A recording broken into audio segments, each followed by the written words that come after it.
I was left alone by my son on a remote stretch of the Central California Interstate 5 under a scorching midday sun. The heat felt like a physical weight pressing down on my skull. The white Ford Explorer slowly drove away, its expensive factory tint hiding the occupants. But through the rearview mirror, I saw him, Adam Miller, look back at me for the last time. It was a fleeting, cold glance. Not the look of a son to his father, but the detached assessment of a labourer to a heavy load he'd finally managed to dump by the roadside. It all started so innocently, or so it seemed. A week ago, Adam had approached me in the living room of my old house in Sacramento, California, with a smile that felt forced, too wide, too sweet. "Dad, how about we take a little family trip to Big Bear Lake? The kids haven't been up to the mountains in a while. You could use a break too. Clear your head instead of being cooped up here all the time." He leaned in, his voice lowered in a manufactured tone of sincere concern. But after 63 years of life, after raising a family and running a small but successful carpentry shop, I knew the subtle difference between genuine emotion and performance. Stacy, his wife, had immediately chimed in, adding her practiced charm. "Yes, Dad, Nyla and Rafi really miss their grandpa. They keep asking when we'll have a fun weekend getaway together." Her eyes, a beautiful hazel colour, locked onto mine with a gaze that was almost perfectly convincing. It almost made me dismiss the churning anxiety in my gut. Almost. I'd been living with a strange, low-level worry for days. My internal alarm bells were ringing faintly but persistently. Yet, when I looked at my grandkids, Nyla and Rafi, and saw the instant, pure joy sparkling in their young eyes at the mention of a trip, I simply couldn't say no. They were my world, my innocent bloodline. I refused to be the one who dashed their expectations. We set out before the city was awake, departing well before the first hint of rush hour traffic. The sky was still a deep, inky purple when the Ford Explorer, a vehicle Adam was constantly bragging about, his 2-year asset that he was constantly reminding me was for office use, pulled out of the quiet street. Adam was focused on the road, driving with an almost obsessive attention. Stacy sat in the passenger seat, her head bowed over her phone, her thumbs flying across the screen, sending texts with the hurried rhythm of someone managing a crisis or a complex negotiation. I settled into the middle row, flanked by 10-year-old Rafi on my left and 12-year-old Nyla on my right. They clutched their tablets, toys, and coloring books, but the usual vacation clamor was absent. The car was heavy with a thick, unnatural silence. I tried to break the ice with the kids. "Rafi, how are the Little League tryouts going? Did Coach tell you if you made the team?" Rafi, usually a chatty ball of energy, just shrugged slightly, mumbled, "Not yet, Grandpa," and returned to staring at the passing dark landscape. I turned to Nyla. "Nail, have you thought about which magnet school you're applying to next year? Got any favourites?" She managed a thin, fragile smile, gave a one-word answer, and immediately retreated behind her novel. It was profoundly strange. On every previous family outing, they were a delightful whirlwind of noise. Laughter, childish arguments over the armrest, and constant questions. This time, the calm was unsettling, like the quiet before a sudden, violent storm. It felt as if they were unconsciously sensing a secret, or perhaps they were too busy guarding a secret from me. The adults were no better.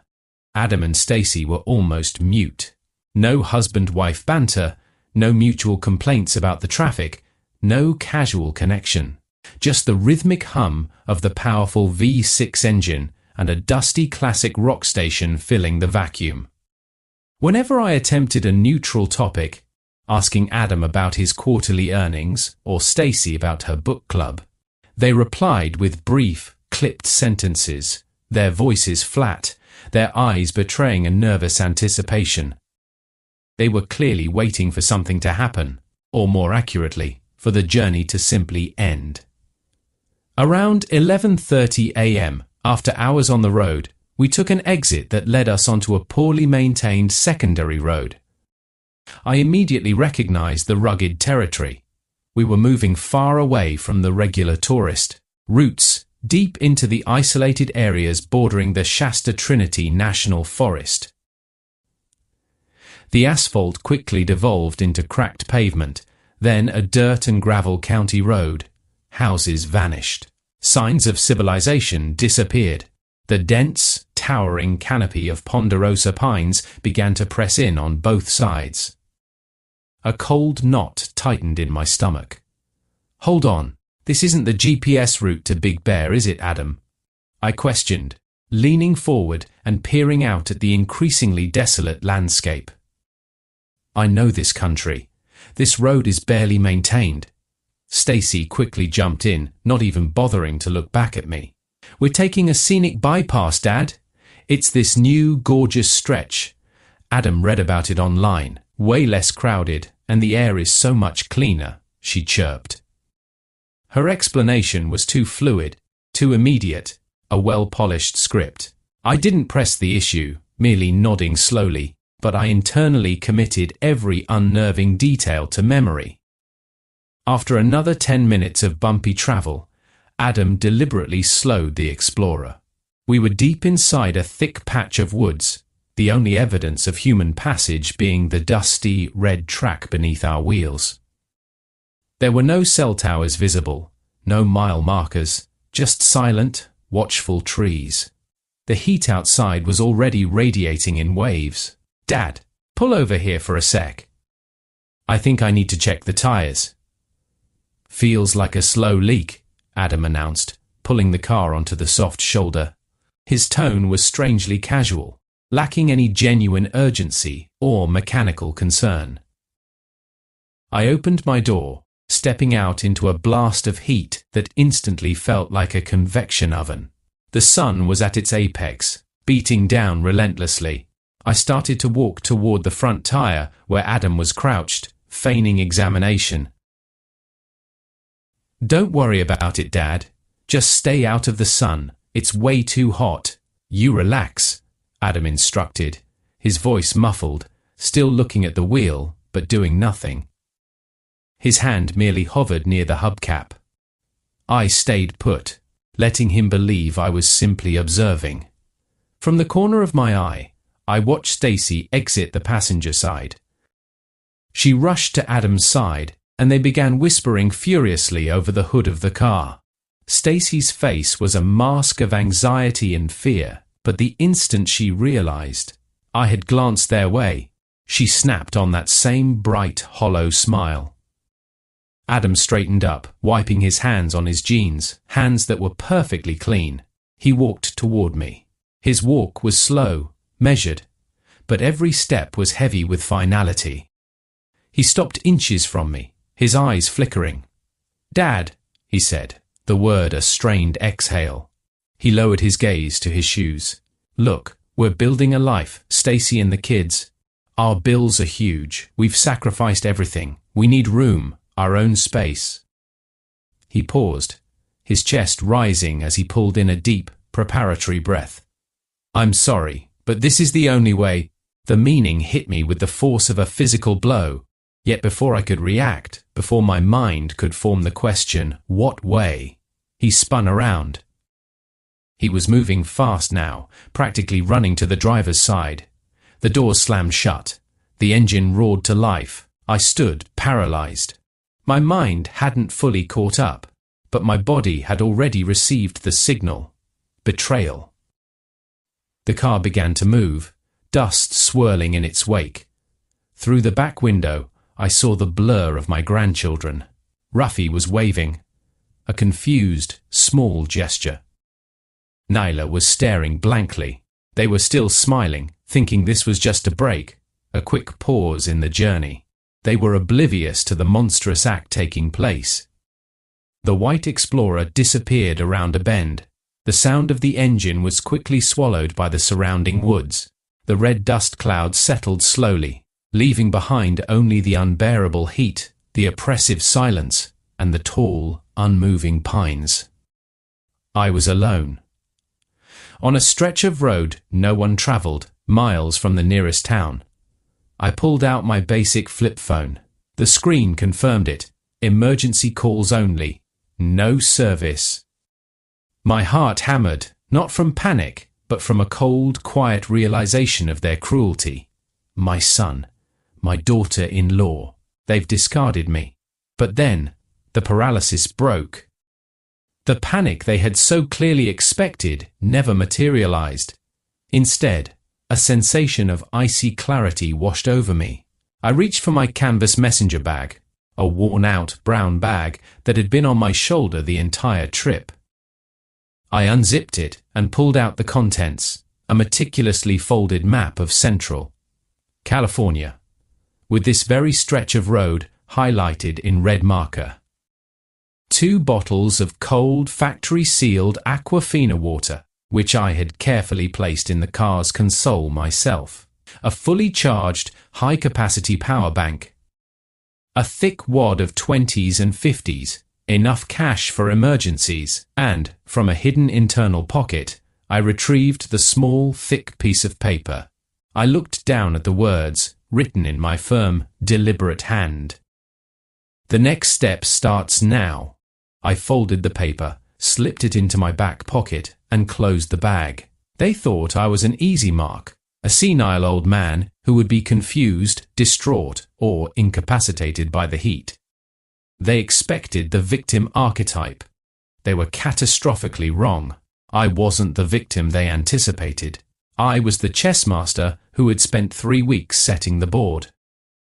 And now, the game was fully underway, and they were already 2 moves behind. 3 weeks ago, I saw Stacy secretly photographing the deed to the house. I was pretending to be asleep in the living room armchair, a habit of mine when the afternoon sun was warm. And that was the moment the scale fell from my eyes. I was no longer seen as family. I was an asset. It was late one afternoon, just after I had finished my quiet prayers in the small utility room in the back, a little space that had been my wife Susan's idea before she passed away. I always felt a comforting peace there, as if she was still present, sitting in the corner, folding a laundry basket of clothes. When I walked back into the living room, the lamps were on, casting a dim, deceptive glow. Out of the corner of my eye, I caught a glimpse of Stacy standing with her back to the small security camera I had discreetly installed in the corner of the room months ago, originally as a precaution against petty theft. In her hands, she held something, a thick, brown folder, the very one I kept in the drawer of the old mahogany table next to the TV. She opened the folder, her hands slightly trembling, and began carefully flipping through the pages. Her face, however, was unnervingly calm, too calm for someone rifling through private documents without permission. Then, I saw her raise her phone, its camera flash briefly illuminating the paper. She was photographing every page of the property deed to this house, the house my parents had left me. 1 page, 2 pages, 3 pages, all meticulously captured. I stood motionless in the doorway. My heart hammered hard against my ribs, but I forced my expression to remain neutral. I let out a low cough to announce my presence. Stacy instantly started, slamming the folder shut and shoving it back into the drawer with an awkward, hurried movement. "Oh, Dad!"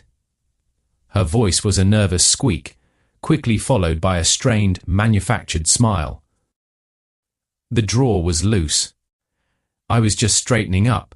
She quickly patted her hands together as if dusting them off, despite there being no dust. I looked at her, then nodded slowly. "Right. Thanks, dear." I walked toward the kitchen, pretending to get a glass of water, but my mind was already racing in high gear. Why was she photographing the deed? For what purpose? Was this her idea, or was Adam involved? I didn't sleep that night. I lay in bed, staring at the cracks in the ceiling. The image of Stacy snapping those photos kept replaying in my mind, and suddenly, other small, seemingly insignificant details I had ignored began to click together. Since the beginning of the year, Adam had rarely come home on time. He claimed he was working on a huge project at the office, pulling all-nighters almost every day. But Mr. Henderson, my next-door neighbor who worked at the same firm, had told me, jokingly, Mr. Miller, Adam's always hanging out at the downtown bars with his buddies. Seems like he's trying to get a side business off the ground. I hadn't thought much of it then, assuming he was just chasing new opportunities. But with the photograph of the deed, all the loose ends began to form a dark, cohesive picture. And Stacy. She was always complaining about the cost of living. Dad, tuition fees are astronomical now. Nyla needs extra tutoring. Rafi's electricity bill keeps rising. We need to upgrade, Dad, she would often say, sighing dramatically, as if the weight of the world was solely on her shoulders. Yet, almost every week, packages would arrive. New designer clothes, expensive, sneakers, luxury handbags, and small appliances we didn't need. Then, late one night, passing their bedroom, I saw their door ajar. Stacy was on her laptop. The screen displayed a mortgage application, columns for the home price, down payment, and loan term. My heart felt a slow, agonizing stab. They were planning something massive, and I was clearly the impediment to their scheme. The very next day, I started my counterplan. I couldn't just sit there and wait. I needed to know the depth of their deception. I drove to a specialized electronics shop and bought a small voice recorder, the size of a matchbox. The clerk merely smiled and asked, "Long-lasting battery or Wi-Fi connected?" I chose the long-lasting battery, simple and untraceable. I taped the recorder under the dining room table with black electrical tape, right beneath where Adam and Stacy usually sat during dinner. I also dusted off an old analog tape recorder I used years ago to record sermons at church. I hid it behind a stack of rarely used books on my bedroom shelf. Next, I called Mr. Walter, an old friend who had retired from his notary public office. We met at a quiet, out-of-the-way diner on the outskirts of the city. "Walter, I need your help," I said, once we were settled in a dark corner booth. Walter looked at me, his gaze serious. He'd known me for decades. He knew I wouldn't ask for favors without a dire reason. "What is it, Misbah? You look troubled." I told him everything, Stacy photographing the deed, Adam's erratic behavior, and the gnawing feeling that something terrible was about to happen. Walter listened intently, nodding occasionally, clutching his coffee mug tightly. "You've taken the right steps with the recording," he said softly. "But you must be careful. If they suspect you know, they could accelerate their plan." "I know, Walter. That's why I need someone I can absolutely trust if things go sideways," I replied. Walter pulled out his business card and scribbled on the back. "This is the number for a lawyer friend of mine, Miss Clara. She handles estate and family disputes. Call her if you need to. And most importantly, get all your original documents. Keep them somewhere safe. Do not let them have access." The following day, I packed all my crucial documents, the original deed, my birth certificate, Susan's marriage license, even old family photos, and took them to Walter's private office. We locked them securely in his fireproof safe. All that remained in my house were copies. For the next 2 weeks, I lived like a detective in my own home. I watched every movement, analyzed every conversation, and the little recorder silently gathered the evidence. One night, around 11 p.m., I heard their voices coming from the kitchen. I was lying in bed, but the door was cracked. Stacy's voice, though low, was chillingly clear. Once the house is in our name, we just take him up to the mountains for a little getaway. He'll be calm. We'll tell him we just wanted to take him on a hike. Adam replied in a lower tone. Then we just say he wandered off. The local sheriff won't suspect a thing. Old man, walking alone, gone missing in a remote area. Happens all the time, right? My heart stopped. My hands gripped the blanket so tightly my knuckles turned white. They were planning to abandon me. My own son was orchestrating my disappearance, as if I were merely a logistical problem to be solved. I wanted to scream. I wanted to storm in and confront them, but I knew they would simply deny it, twist my words, and claim I was hallucinating. So, I stayed still. I let the recorder capture every syllable. I let them dig their own grave with their venomous words. The next morning, I retrieved the device and transferred all the audio files onto a tiny, red digital flash drive. I made 2 copies. One I hid in the utility room, slipped inside my old copy of the Bible, tucked into a specific passage. The other copy I gave to Walter with a simple instruction. Walter, if I contact you within 2 days of leaving on our trip, please open this. Walter looked at me, a profound worry etched on his face, but he didn't question me further. He simply nodded, sealed the flash drive in a brown envelope, and placed it in his desk drawer. A few days later, I tested Adam. Adam, would you like me to help pay off the rest of your car loan? I can cover the remaining balance. Adam snapped his head up, his eyes briefly shining with pure greed, before he quickly masked it with a grateful smile. Wow, Dad, if you could help, that would be amazing. It would take a huge load off our budget. His voice was overflowing with gratitude, but his eyes were calculating. He wasn't thinking of me. He was weighing the timing. He didn't need me. He needed my assets.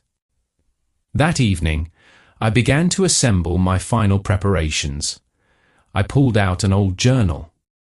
I meticulously logged every event, dates, times, what they said, what they did. All the minor details that Miss Clara might need. I also prepared my dedicated escape bag. The small, dark canvas messenger bag. Its contents were strategically chosen. 2 20-ounce bottles of water, energy bars, and a small package of saltine crackers. My routine medications, blood pressure pills, antacids, and a small tube of pain relief cream. The map of the Central California Interstate, marked with red pen. DE $2,000 in small bills, 2 fully charged power banks, and finally, a crucial item, an old burner phone I hadn't used in 3 years.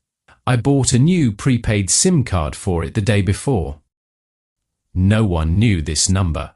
I called Mitch Harrison, an old friend who drove a semi-truck cross-country, often hauling shipping containers. We'd known each other since our dockworker days.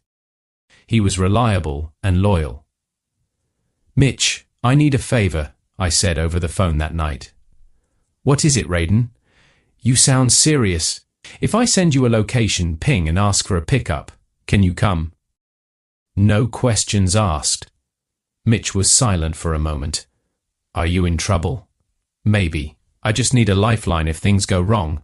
Okay, send the location. I'll figure out a way to be there. I also sent a brief, coded message to Walter and to Mr. Jenkins, the neighborhood association president. I didn't give details, only saying, if you don't hear from me by Monday evening, open the red digital package. They were confused, but agreed to my strange request. The night before the supposed family vacation, I heard Adam on the phone in the bathroom. He kept his voice low, but the house walls were thin. Yeah, definitely taking the State Route 96 path. Isolated, no cell service. We just say the old man got lost. Easy. My heart felt like it was crumbling. Not from surprise, but from the brutal confirmation of reality. The child I raised, named and fought for was planning to dispose of me like garbage. I didn't cry. I didn't shout. I just sat on my bed and looked at Susan's framed photograph on the dresser. Forgive me, Susan, but I have to do this. If I don't, who will protect our grandchildren's future? The final pieces were in place.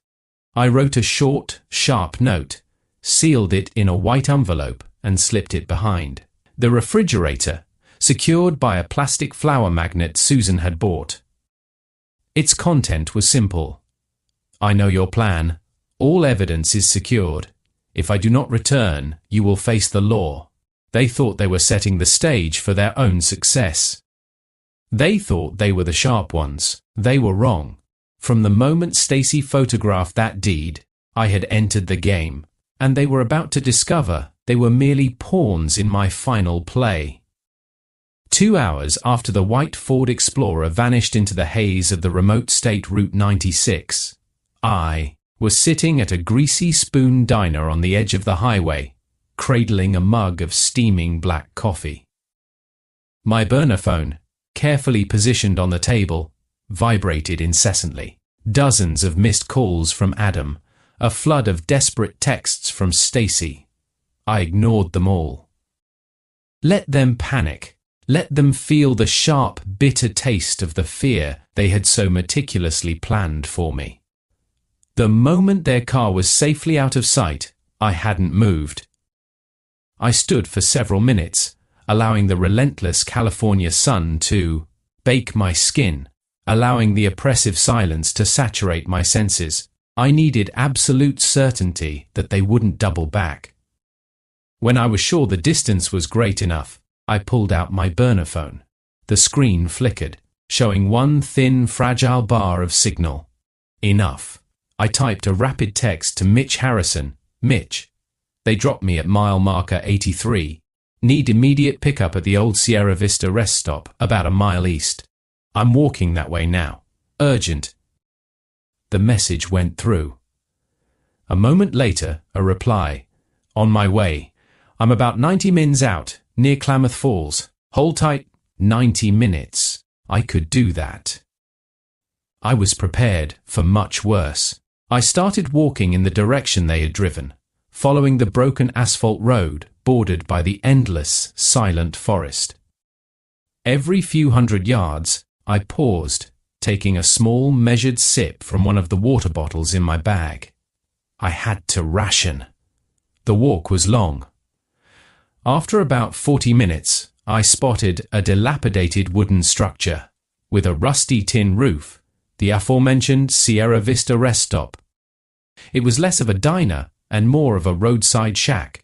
A middle-aged woman sat behind a plastic table, fanning herself with a woven straw fan. "Excuse me, ma'am," I greeted her, approaching. She looked up, a friendly but cautious look in her eyes. "Morning, sir. What can I get you?" "Just a black coffee, please, and, maybe, a glass of ice water." I settled onto a long bench, placing my bag beside me. My body was weary, but my mind was laser-focused. The coffee arrived quickly. It was bitter and strong, the jolt I needed. "Quite a walk, sir. Where are you headed to?" she asked conversationally. "From Sacramento," I replied calmly. My family's SUV had a breakdown further down the road. "I'm walking to find a spot with service to call a tow truck." She nodded, a flicker of doubt in her eyes, but she didn't press. My phone vibrated violently in my pocket. I pulled it out. It was a barrage of attempts from Adam. I declined the call.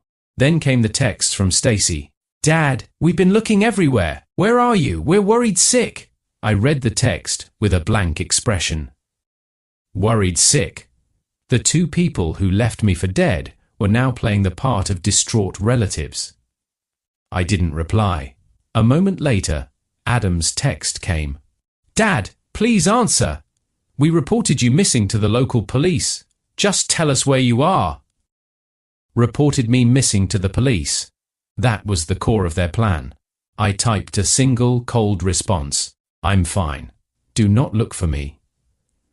I hit send, then turned off the mobile data and tucked the phone away. Let them stew in confusion. About 20 minutes later, I heard the heavy, unmistakable rumble of a massive engine. A huge, aging red semi-truck barreled around the bend, its brakes hissing as it slowed, pulling up right in front of the shack. Mitch Harrison jumped out of the cab, his face etched with concern. "Raiden, are you okay?" "I'm fine, Mitch, thanks for coming." I stood up and walked toward him. Mitch inspected me from head to toe. "What the hell happened? You said they dumped you—" "A long story, Mitch. I'll tell you everything on the road. We just need to get out of here." We climbed into the high cab of the truck. Mitch started the engine and expertly maneuvered the massive rig back onto the road. As the scenery of the remote forest disappeared behind us, I told him everything. The deed, the recordings, the deceit, and their horrifying plan. Mitch listened in stunned silence, shaking his head. "Your own son? That takes nerve," he finally muttered. "What's your next move?" Mitch asked, his eyes on the road. "We go home, and I'm going to show them exactly why you don't play games with an old man who has nothing left to lose." We arrived back in Sacramento, just as the sun was setting. Mitch dropped me off on the corner of my street, not right at the house, to avoid any immediate attention. "I owe you one, Mitch. A big one," I said, stepping out. "Don't worry about it, Raiden. We're brothers. And if you need a witness, I'm your man." I walked the final block. My heart pounded with anticipation. The white Ford Explorer was parked on the driveway. Lights were on inside. I could hear the faint sound of a TV and the distant laughter of the children from the second floor. They were home. I pushed open the familiar side gate, always left unlocked for easy access to the backyard. I slipped in through the utility room door, undetected by the noise from the living room. I moved with the silent, predatory grace of a man on a mission. I crept towards the kitchen entrance. From inside, I heard the low, urgent voices of Stacy and Adam. I stopped dead in the doorway. They were standing by the island, their faces pale and taut. In Adam's hand, he held a crumpled white piece of paper. "My note. He knows. He knows everything," Stacy whispered, her voice cracking with terror. "What do we do?" Adam tightly crumpled the paper. "Calm down. It's an empty threat. He doesn't have any real evidence, but he said all the evidence is secured. That means he sent it to someone else." "We could go to prison, Adam!" Stacy shrieked, her voice rising to a high-pitched panic. I stepped fully into the room. "That's right, Stacy. I did." They both jumped back, staring at me as if I were a ghost risen from the grave. Stacy's glass of water slipped from her hand, shattering loudly on the tiled floor. Adam froze, the note falling onto the counter. "Dad, Papa." Stacy stammered, unable to form a coherent sentence. Adam, recovering quickly, lunged forward, trying to embrace me in a clumsy, fake show of relief. "Dad, thank God!" We were frantic. "We thought you were lost. We called the police. We had the whole neighborhood looking for you." I did not return the hug. I stood like a marble statue until his arms dropped away from me. "Stop the performance, Adam. It's over." Stacy, tears now streaming, pleaded. "Dad, we truly were worried. We don't know why you just vanished. We've been worried sick all day." "Worried sick?" I repeated, my voice deadly quiet. "Did you look for me where you left me? Or did you check the notary office where I stored the original deed?" Their expressions crumbled entirely. The last vestiges of pretense evaporated. I walked to the kitchen table and sat down, pulling out the burner phone. I placed it on the counter between us. "Do you want to hear the recording of your conversation from July 5th? Or perhaps see the photo Stacy took of the house deed 3 weeks ago. Stacy collapsed into a chair, burying her face in her hands, her shoulders shaking with sobs. But I knew the difference between remorse and fear. This was pure, primal fear. Adam stood rigid, staring at the floor, his jaw locked. I pressed play. Adam's voice, clear and cold, filled the room. "We just say the old man got lost. The local sheriff won't suspect a thing. Old man, walking alone, gone missing in a remote area. Happens all the time, right?" Then Stacy's chillingly calm reply, "We'll pretend to panic, report him, and then we process the house." I stopped the recording. "That," I said, my voice steady, "is just one piece of evidence. I have more. Records of a second property you tried to secure using this house's equity. Screenshots of Stacy's communication with a property agent. Everything is safely encrypted and held by the right people." Adam finally spoke, attempting to regain control. "This is too far, Dad. We're your family. This is our house too." I stood and slowly retrieved a thick, wax-sealed brown envelope from my bag. I tossed it onto the table. "That," I stated, pointing, "is the revised will. This house, the one my parents built, is now legally bequeathed to Nyla and Rafi. Not to you, not to Stacy. You are both guests here, and that privilege has been revoked." Stacy looked up, her face twisted with a fury that replaced the fear. "We won't leave!" "You think a recording and some fake papers can beat us? We've lived here for years." I smiled, a cold, empty smile. "You can try to stay, but tomorrow morning, I call the police. I will present the evidence of attempted murder, conspiracy to abandon an elderly person in a remote, dangerous location. You know what that means for your careers, your reputation, and your freedom." I picked up the phone again and showed them an application on the screen. "Every night at 9 p.m., I tap this button. If I miss it, all the data, the audio, the photos, the financial documents, is automatically released to the lawyer, the police, and the media. So, if you plan to harm me or try to stay, think very carefully." The truth, known only to me, was that it was a simple, customized alarm app, but their guilt made it the most powerful weapon in the room.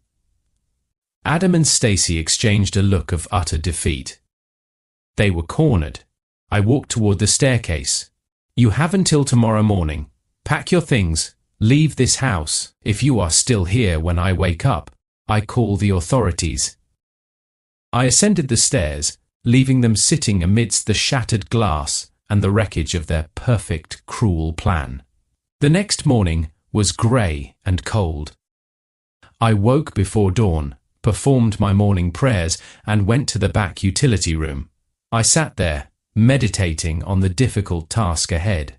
When I came out, Adam was on the back porch, smoking a cigarette, a habit I hadn't seen him indulge in for years. I walked out and stood a safe distance away. "Dad," he said, not looking at me, "are you really going to call the police?" "If you're still here by noon, yes." "We have nowhere to go. And what about Nyla and Rafi?" he pleaded, trying to leverage my weakest point. "Nyla and Rafi stay here. They are the owners. You two, however, are leaving." Adam finally turned, his eyes burning with resentment. "You're separating children from their parents. You separated yourselves from them when you decided to toss me out like trash on the interstate. When you do that to your father, you forfeit the right to judge anyone's parenting." He crushed the cigarette under his heel. "We were desperate, Dad. You don't know how hard life is. The bills, the mortgage, everything is so expensive." Desperation is not a license to commit a crime, Adam. If you were desperate, you should have talked to me, not plotted my disappearance and the theft of my home. By 10 a.m., the sounds of luggage being dragged across the floor were audible. They were packing. Stacy came downstairs first, her face blotchy, falling to her knees by my chair. "Dad, please forgive us. We were blinded by greed. We made a mistake. Don't throw us out." "Forgiveness won't be enough, Stacy. This was calculated, not a mistake. The house belongs to the children now. You can still be their parents, but you'll have to do it from the outside." Adam descended moments later, hauling 2 large suitcases. His face was a hard mask of bitterness, devoid of any attempt at apology. "We're leaving," he stated curtly. I nodded. "Good." Nyla and Rafi, drawn by the commotion, ran to their parents, confused. "Mommy, Daddy, where are you going?" Nyla cried. Stacy forced a final, devastating smile. "Mommy and Daddy have some business out of state for a while, honey. You'll stay with Grandpa, okay?" Adam stopped by the door, fixing me with a venomous glare. "You win this round, Dad, but we'll be back." I met his eyes calmly. "I'll be ready." They left. The Ford Explorer slowly backed out of the driveway. Nyla and Rafi stood in the doorway, waving goodbye to the white vehicle that was carrying away their childhood home life. I stood behind them, my hands gently resting on their small shoulders. The engine faded completely. The house was finally quiet. Not the tense, manufactured quiet of the past weeks, but a profound, settled peace. Later that afternoon, after checking on Nyla and Rafi, I carefully cleaned out Adam and Stacy's room.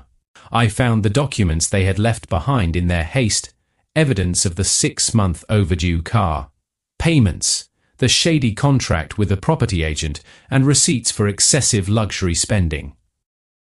I gathered every single paper, put it into a new folder, and labeled it Contingency File. I drove to Walter's office and handed him the file, for safekeeping. If they ever try to challenge the will or harass the children, release this. Walter took the file, his expression grim. "You've handled this with incredible control, Raiden." "I simply refuse to be the victim, Walter." That evening, the house was filled with a simple, honest warmth. I cooked dinner, mac and cheese with hot dogs, for my 2 grandchildren. Their laughter echoed in the dining room, a pure, innocent sound that finally replaced the heavy weight of lies. After they were asleep, I went to the kitchen. I retrieved Susan's old ceramic mug, the one with the faded jasmine flowers. I brewed a cup of tea and sat in her favorite chair by the window. I pulled out an old photograph of me, Susan, and a young, innocent Adam. I looked at the boy I raised, then slowly, sorrowfully, I turned the picture face down. I didn't want revenge, Susan. I just wanted protection. And if protection required showing them a strength they never knew I possessed, then so be it. I took a slow sip of tea. The air was cool, the silence restorative. I was tired, yes, but my heart was calm. I was a survivor, a protector, and the game was finally, truly over. The house and the future of my grandchildren was safe. Epilogue: The quiet victory.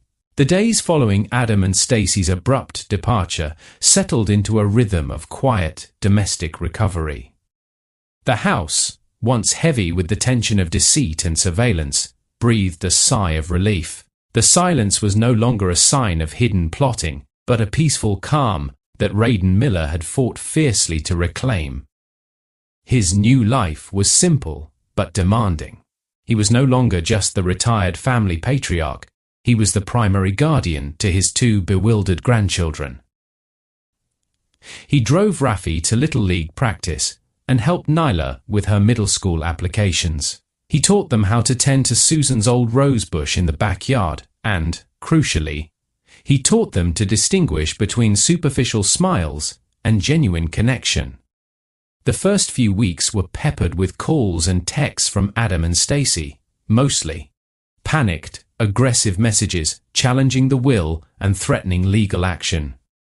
Raiden simply forwarded the most egregious ones to Ms. Clara, the attorney, and let her handle the matter.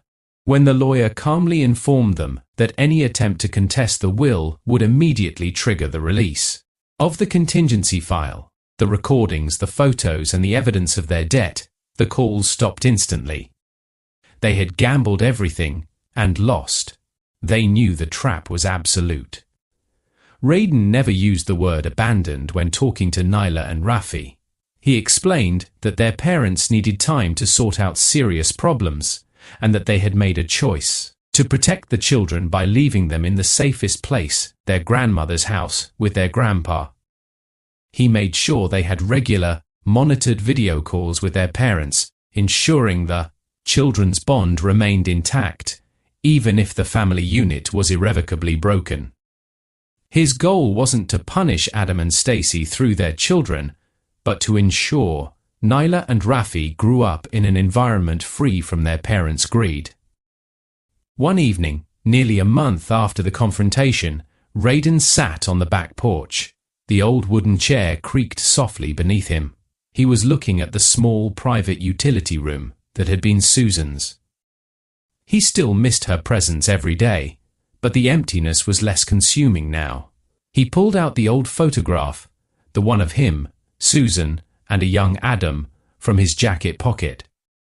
He held it for a long time, no longer with bitter resentment, but with a quiet, profound grief for the son he had lost, and the boy in the picture who had never grown up to be the man he should have been. This time, he didn't turn the photo face down. He simply acknowledged the past, then placed it gently back into his pocket.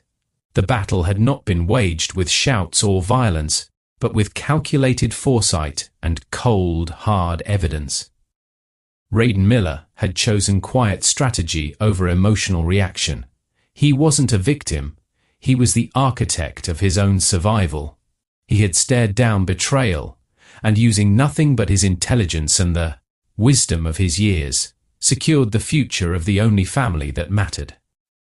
As the sun set, casting a warm golden glow over the old house and the garden, where his grandchildren were playing, Raiden took a slow, deep breath. The victory wasn't loud. It was profound.